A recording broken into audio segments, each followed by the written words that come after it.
maalin walba wax kaa yaabaya arkaysa dagaalkan ninka Trump ahaa maanta shii jiraad u qabtay dabcan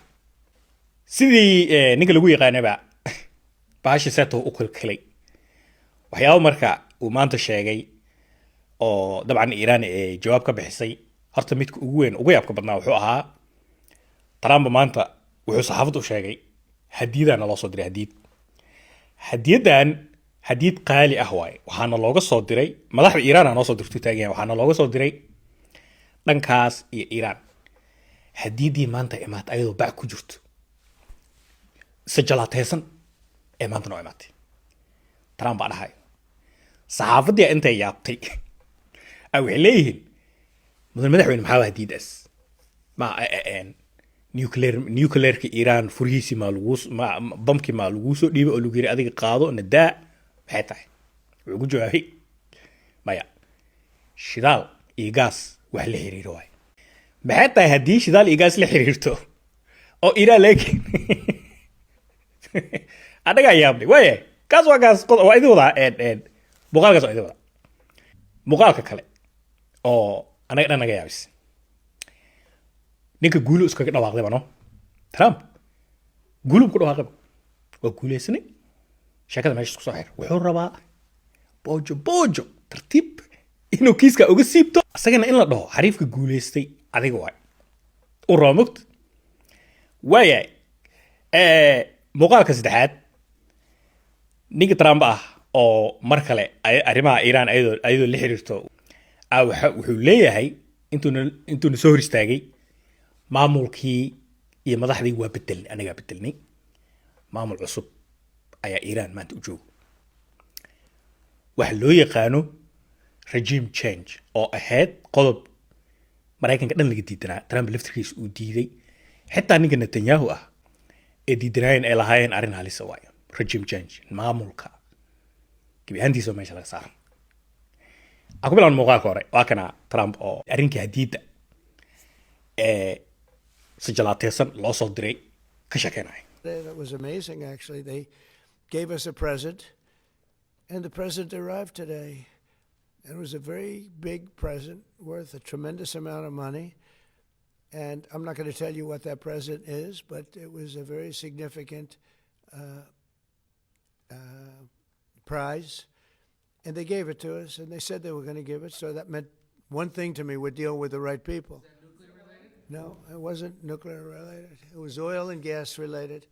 and it was a very nice thing they did. But what it showed me is that we're dealing with the right people. Because you don't. waa kan muuqaalka kale uu guul iskaga dhawaaqday guula gaarnay Iran way soo joogtay ikadi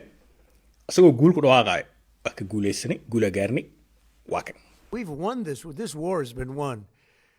The only one that likes to keep it going is the fake news. I mean, the New York Times. guul maxaa la gaaraa hadda caawadan Tel Aviv waa lagu kala cararaaya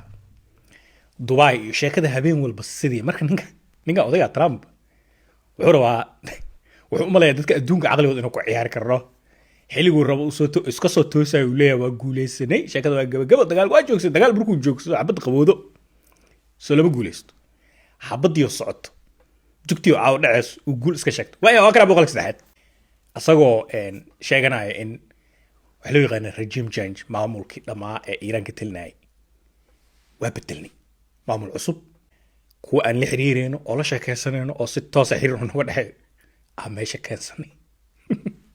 They turn out. We have really regime change. You know, this is a change in the regime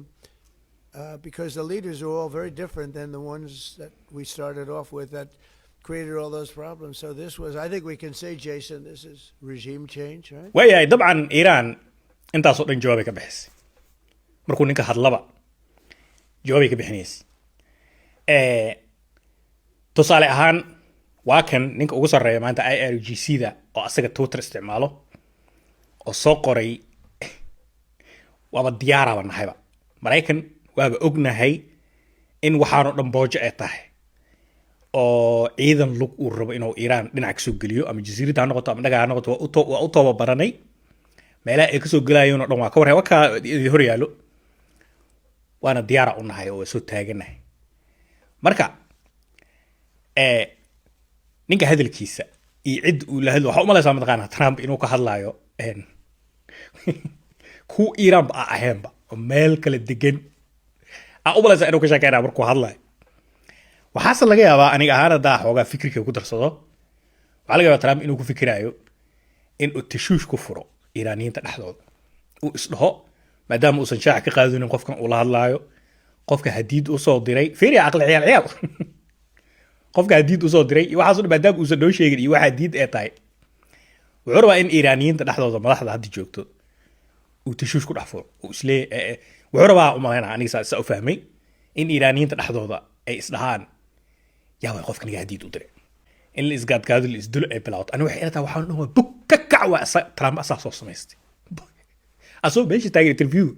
saxaafadda la hadlaayo uu waxaan jeebkiisa kala soo baxay bug ka kac waay yaa tahay cidda hadiid iiraan ka soo dirayso